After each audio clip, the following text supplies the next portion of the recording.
আসসালামু আলাইকুম। সকল প্রবাসী ভাই ও বোনেরা সবাই কেমন আছেন? আশা করি সবাই ভালো আছেন। সামনে আসতেছে সৌদি আরব ন্যাশনাল ডে। ন্যাশনাল ডে মধ্যে সরকারি ছুটি আছে। আমাদেরকে একদিন ছুটি দিয়েছে, আলহামদুলিল্লাহ। খুব শুনে ভালো লাগছে। আপনাদের কতদিন ছুটি দিয়েছে অবশ্যই আমাদেরকে জানাবেন।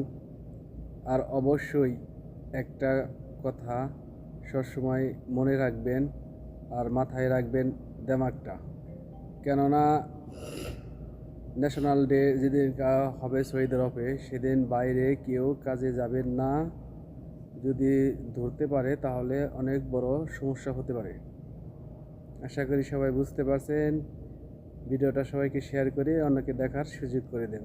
ধন্যবাদ।